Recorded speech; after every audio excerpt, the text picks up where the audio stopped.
Telangana assembly సమావేశాలు ముగిసిపోయాయి. ఆ ముగిసినటువంటి సందర్భంలో ఒక్కటి మాత్రం గుర్తుపెట్టుకోవాలి, రేవంత్ రెడ్డి చాలా బాధ్యతాయుతంగా ప్రజాస్వామ్యయుతంగా నిర్వహించారు.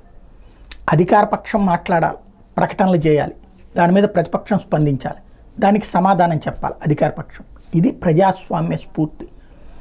అందులో మాటల్లో తీవ్రత ఉండొచ్చు, మధ్యలో ఆయన ఎవరు దానం నాగేందర్ నోటికొచ్చినట్టు మాట్లాడితే క్షమాపణ చెప్పించారు. ఈవెన్ ఈ విషయంలో ఓవైసీని కూడా మెచ్చుకోవాలి.